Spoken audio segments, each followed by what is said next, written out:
Just down the road from their reception, their golf cart hit by a car. Hutchinson, his brother-in-law Benjamin, and nephew Brogan were rushed to the hospital. Sam died at the scene.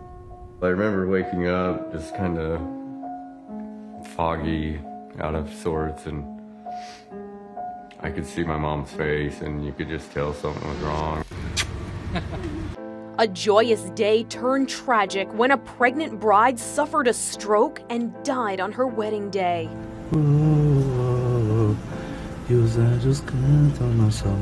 But doctors were able to save her child. 30-year-old Jessica Guedes of Brazil was 6 months pregnant the morning of her wedding.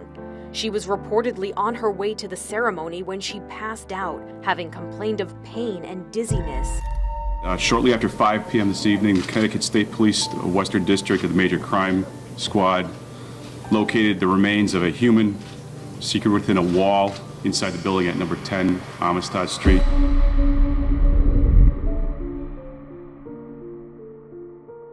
They were a blissfully happy married couple until the bride was mowed down on her way home from her wedding reception. Today, a bail hearing was held for the woman accused of drunkenly plowing into 34-year-old Samantha Miller and her husband, killing her and seriously wounding him. And yes, the defendant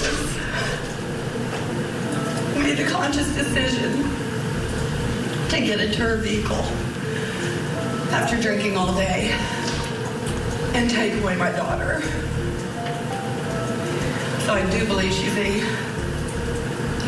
danger to the community because I wouldn't want anybody else to go through this. It's torn apart our family. Other families, it's like, you didn't, I'm sorry, she didn't just kill my daughter. She killed all of us. It was the story that shocked the entire nation. A couple's perfect love story was destroyed on the very day that they, along with their friends and family, had come together to celebrate their wedding day. It was supposed to be the best day of their lives. On April 28th of 2023, 34-year-old Samantha Lee Miller of South Carolina finally got to marry the love of her life, Eric Hutchinson. Their beautiful wedding was held on Folly Beach, surrounded by everyone they loved. Most brides tend to experience a little bit of nerves on their wedding day, but not Samantha. The guests at her wedding couldn't help but notice how eager she was to walk down that aisle and marry the love of her life. This was because she knew that Eric was her person, and she could not wait to get their lives started together. But tragically, that one night, on April 28th, would be the only night that this couple would ever get to experience as husband and wife. After a beautiful send-off with all of their guests holding sparklers to light their way, Eric and Samantha were ready to head off on their honeymoon. The newlyweds got into a golf cart that was being driven by Eric's brother and 17-year-old nephew. This was going to be their escort following the beach reception. But there was another driver on Folly Beach that night, a driver that should never have been behind the wheel in the first place. 25-year-old Jamie Komorski was driving down the beach in her Toyota Camry after allegedly spending the day drinking at the nearby Folly Beach bars. Even though the posted speed limit on the beach was just 25 miles per hour, Jamie's vehicle was reaching speeds of over 65. Jamie slammed into the back of the golf cart, causing significant injuries to all 4 people, including the newlyweds. Eric sustained a brain injury and broken bones. He had to have 2 reconstructive surgeries to put his body back together after the crash. The teen boy who was in the golf cart was also injured, along with his father, who was hospitalized for road rash, a broken vertebrae, a torn shoulder ligament, facial scarring, and more. As for Samantha, the beautiful young bride was killed quickly, succumbing to her injuries while still at the scene before she could be taken to the hospital. In the wake of the shocking tragedy, the grieving family members of Eric and Samantha would not only have to process this heartbreaking loss, but would have to come to court and face the person responsible. Jamie Komorski was arrested after the crash and charged with 1 count of reckless homicide resulting in death and 3 counts of felony DUI resulting in great bodily injury or death. At her first court appearance, the judge would need to decide whether or not she could be released on bond. The victims obviously did not want to see this happen, and so they gathered in the courtroom to express why they thought Jamie should stay in jail. Mother's heartbreak tears for her daughter Samantha Miller. The beautiful bride killed the night she got married last April as she and her groom Eric Hutchinson were driving a golf cart after the reception. The suspect, 25-year-old Jamie Komorowski, was in court today via closed-circuit TV, asking the judge to release her on bond. The parents of Samantha Miller, as well as her sister, had tears rolling down their faces as they spoke about the lifelong trauma and devastation that Jamie had caused by her decision to drive while under the influence. I'd give anything to hug my daughter again. Anything. Her sister says hearing a police siren reminds her of that awful night. When the sirens go off, and I think about that time running down the street, screaming my sister's name. Meanwhile, on the other side of things, Jamie's family was also in the courtroom, but their reason for being there was quite the opposite. They were there to plead with the judge to have mercy on their loved one by allowing her to be released on bond while awaiting her trial. Ultimately, though, the judge took the side of the victim's loved ones. Komorowski's family was also in court, her parents, brother, and sister. The defendant collapsed when she saw them. And I also want to express my deepest sympathy and sorrow to the family of the Hutchinsons and the Millers. The judge ordered that she remain behind bars on no bail. This is a case that has been full of surprising twists, including some unfortunate financial drama. After Samantha's sudden death, the matters of her estate would also have to be settled. This led to some disagreements between Samantha's family and her now widowed, grieving husband. Samantha's name is Samantha Miller. She got married. She died on her wedding night. I'm sorry, but that is her legal name. We asked the Miller family lawyer if there's a rift with the groom. The goal the Miller family has is to work with Eric together on Sam's estate.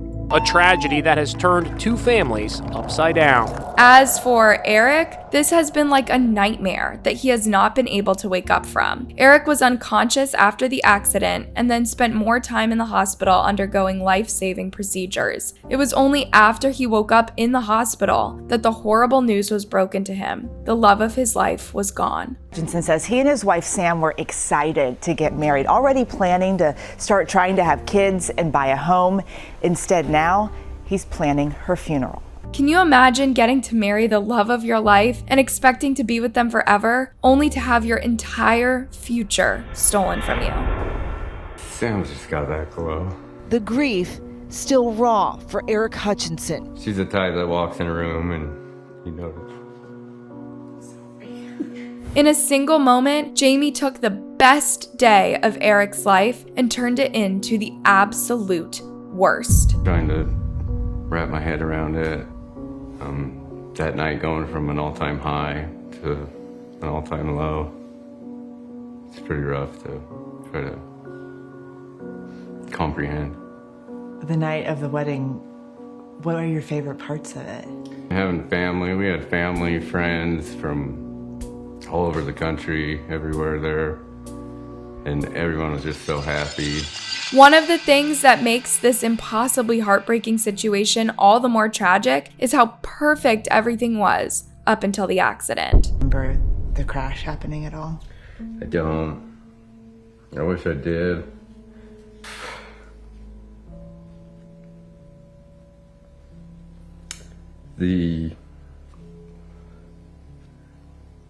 I do remember the last thing I remember her saying was she wanted the night to never end.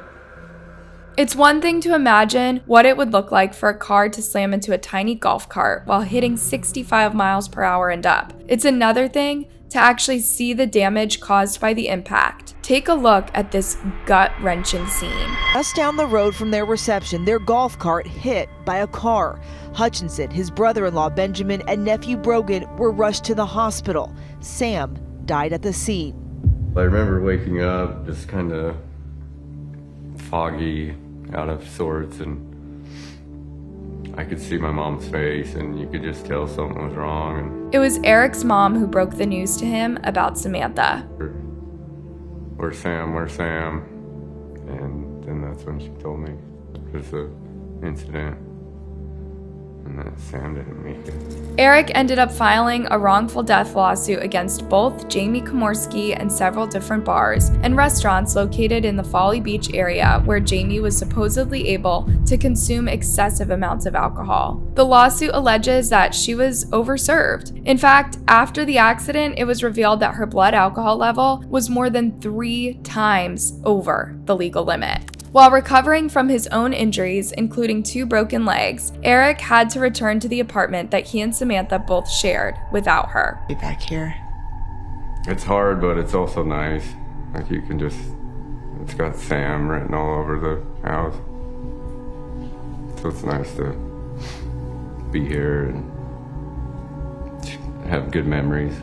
Samantha's grieving mother and sister can't stop replaying the events of that tragic night over and over again and say that it doesn't feel real. Real, right? Like, I'm gonna wake up from this and Sam's gonna come walking through the door and be like, gotcha! It had only been a few minutes since they had watched Samantha and Eric take off in that golf cart before they heard the sirens. Deep down, Samantha's mother knew that it was the new bride who the emergency vehicles had been called for. In 5-10 minutes, not even, we started hearing a lot of sirens, fire trucks, police, everything. And I just said something happened to Sam.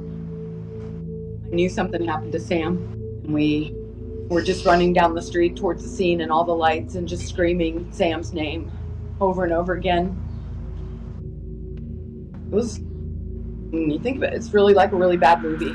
As for Jamie Komorski, she had to remain in jail until the judge agreed to set bail. While behind bars, she made several calls to her family and to her boyfriend. Those calls were recorded and came as a shock to many who felt that she was not truly remorseful for what happened, but more so sorry for herself. This phone call is between Jamie and her father. She seems to be talking about how she's upset because she's missing her boyfriend's birthday. This seems like a pretty small thing to complain about when considering what other people are missing, but take a listen.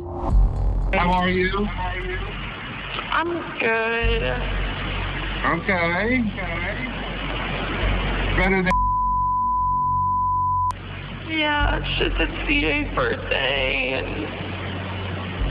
Well, let me tell you something. He ain't doing anyway. He ain't missing nothing. Yeah, but I love him, and it just makes me think of everyone. I know. Well, I'm here, and guess what? He ain't doing nothing. Jamie seems hopeful because with her father's help, she's been able to get a good team of lawyers to help defend her. I spoke with the lawyers today. I know. Mm-hmm. How do you like them? I like them. They're top notch. They're hot to chop. They seem really good. Who? They seem really good. They are really good. But at the same time, she was also seemingly complaining about not being able to get out of jail faster. It's this next part that shocked and infuriated many people because Jamie seems to express that this whole tragedy is something that happened to her and not something that she caused. Same time, we can't be doing any better than what we're doing. We got the best team to help you. Right? I still just don't know why this had to happen to me. Because bad things happen to good people, honey. That's why. It's just fate. It's just something that happened to you, and we are going to deal with it the best we can, okay? And it's life-altering. It seems clear through these phone calls that Jamie's number one concern is for herself, and not all the people's lives who she destroyed through her actions.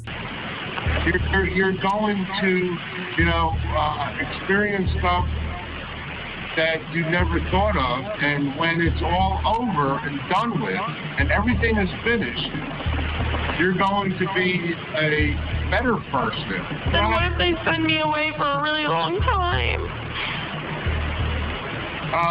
Well, we're trying to avoid that, aren't we? We cannot do anything more than what we're doing.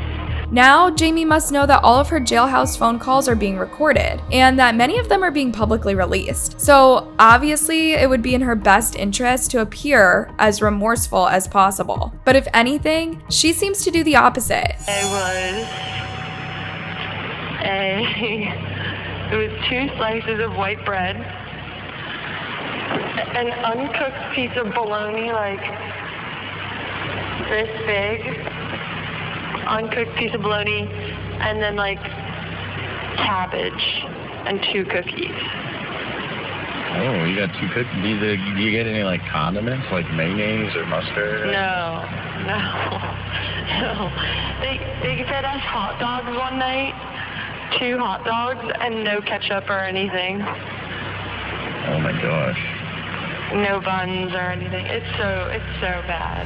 Can you imagine killing someone on their wedding day while driving drunk and then complaining about not getting ketchup with your hot dog while behind bars? But what is even more bizarre and shocking than that is that Jamie does not yet seem to realize the fact that her life will never be the same again. While in a different recording phone call with her sister, Jamie reportedly told her that she hopes that she will be able to get through her legal problems and be living her best life in 2 years. She also said that she thinks that everything is going to work out and that there is no point in her being so upset. Clearly, if Jamie is thinking that she will be living her best life within 2 years, she is still in a state of denial. Because if she is convicted of the charges that she's facing, she could be looking at serving as long as 25 years behind bars. In late February of 2024, just a couple of months shy of the 1-year anniversary of this horrific tragedy, Jamie was released from jail after posting a $150,000 bond. Why is Komorowski being released? Well, at Komorowski's first bond hearing last August, the judge warned state prosecutors if they didn't bring Komorowski to trial by March, she would be released on bond until a trial date could be set.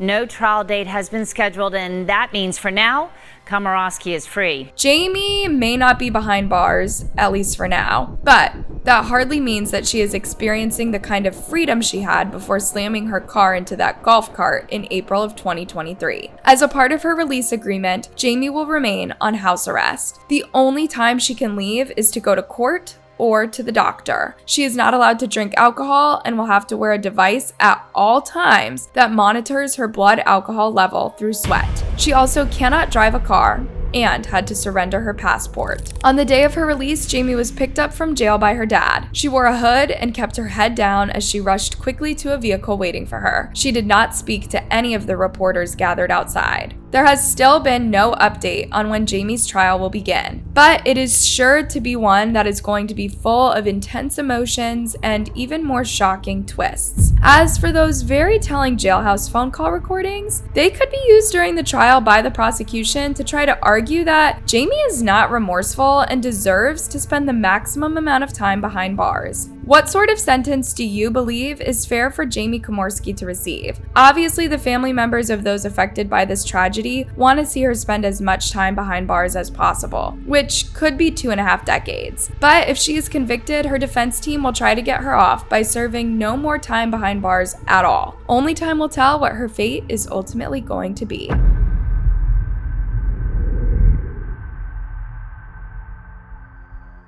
New Haven, Yale is one of the city's oldest institutions and one of the largest, with more than 20,000 students, faculty, and staff, and its own police force.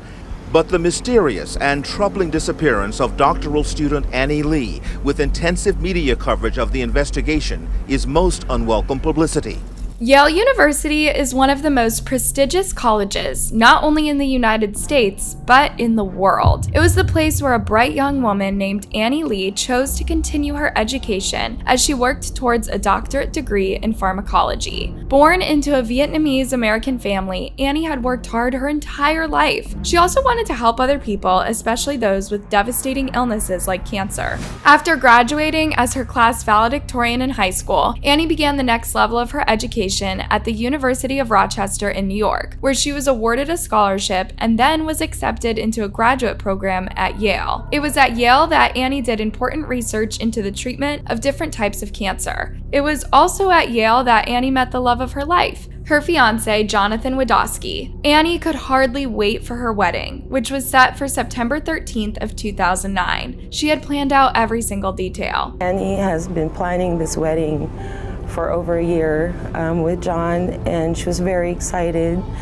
She's been doing a countdown to her wedding day, and She was doing weather patterns to make sure that the weather would be perfect. But tragically, just days before her wedding, Annie mysteriously disappeared. She was last seen on security going into the Yale University Research Laboratory, but never came out again. It was as if she had just disappeared into thin air, and nobody had any idea where she had gone.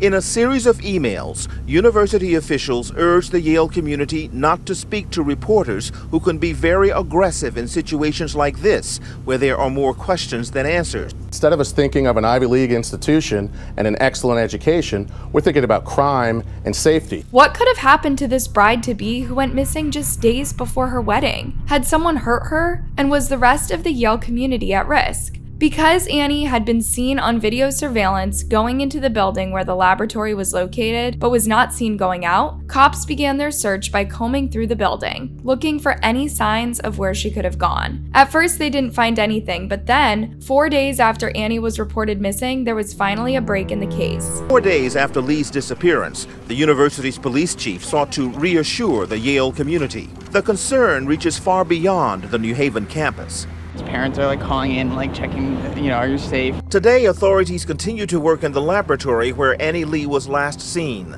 Authorities reportedly have discovered bloody clothing in the ceiling of the building. Along with the bloody clothing, there was also a pair of work boots that had some red stains on them. But at the time, the cops weren't certain that these items belonged to Annie. Now, an important thing to note about this particular building where Annie was last seen is that it has super heavy surveillance. In fact, there's about 75 different security cameras throughout the entire facility. This is because the laboratory is where a lot of important research is done and expensive equipment is located. But that's not all. This wasn't the type of building that just anybody could have gotten into. You would need a special badge to get into that laboratory. This caused law enforcement to begin to suspect that if someone did do something to Annie in the lab, it would have had to have been someone else who worked there. On September 13th of 2009, the same day that was supposed to be Annie's dream wedding, her body was tragically discovered.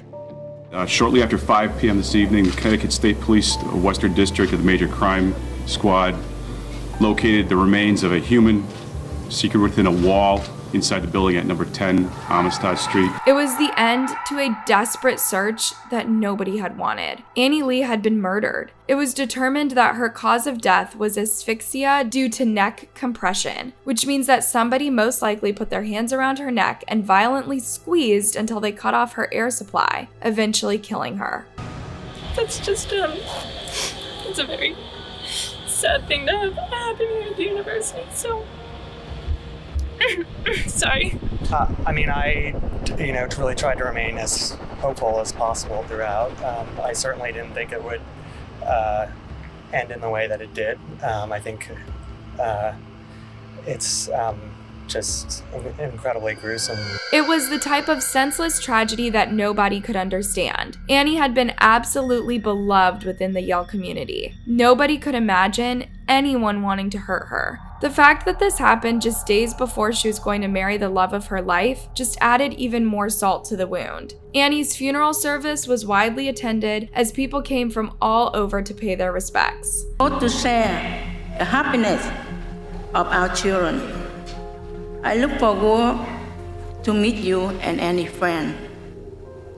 John, even now, Annie is gone, but I still have you and love you very much, like my son, Christopher. I think that I speak on behalf of all of us gathered here when I say that I will never fully understand why this has happened, or what happened to my sister. Meanwhile, detectives continued their desperate search to try to determine who could be behind this horrific act. They began to focus their search on the man that you see inside the laboratory where Annie was believed to be killed on the security footage here. This man is Raymond Clark III, and he was a laboratory technician who worked in the building and knew Annie well. Days after police discovered her body, there's been an arrest in the murder of Yale grad student Annie Lay.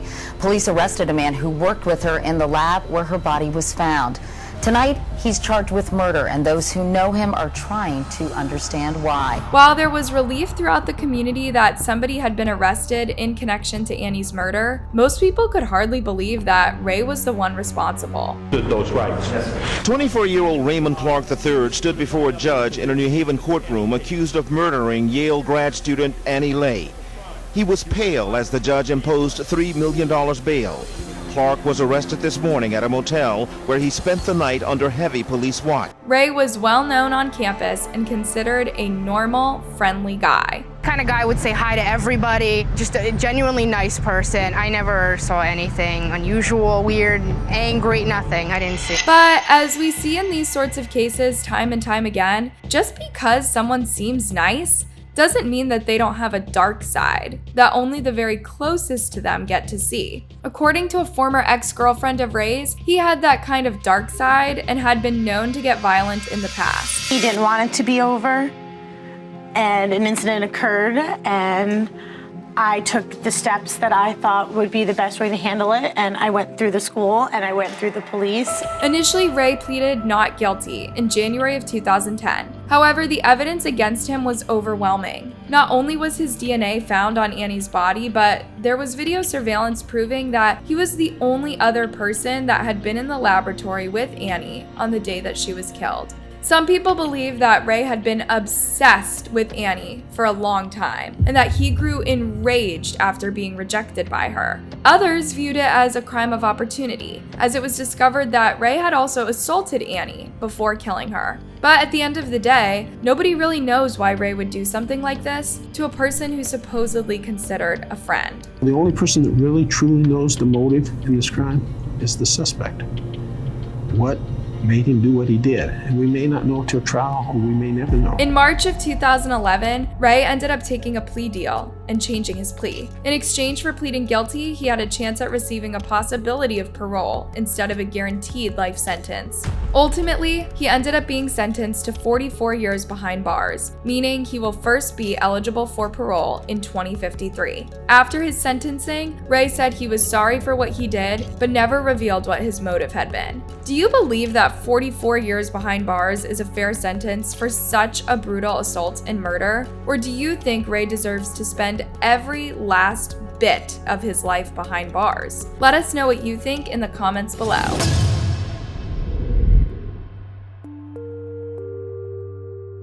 This next case is a little bit different because the bride in this story wasn't killed, but instead died in an incredibly unexpected way after experiencing a stroke, despite being just 30 years old. But that's not all. Jessica Guedes was pregnant when her life very abruptly ended on what was supposed to be her wedding day.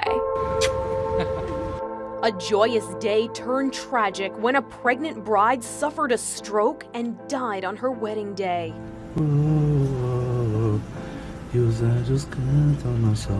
But doctors were able to save her child. 30-year-old Jessica Guedes of Brazil was 6 months pregnant the morning of her wedding.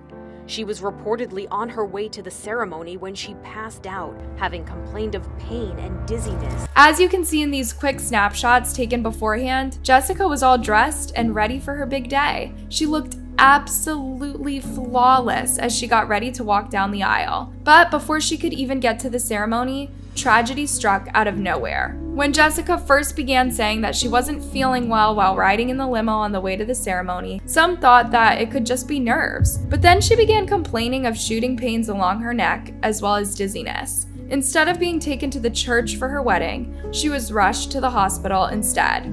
Meanwhile, over at the church where the wedding was to be held, Jessica's groom was already standing at the altar where he was waiting for her. That's when he received the news that she had been hospitalized. Things quickly went from bad to worse when the medical staff realized that Jessica was suffering from preeclampsia that was so severe that it had caused internal bleeding. That is what ultimately brought on the stroke. Now, not only was Jessica's life in danger, but her unborn daughter as well. Ultimately, doctors managed to save the baby, but not Jessica. Rushed to save the baby, but this mom died shortly after her baby was born by C-section.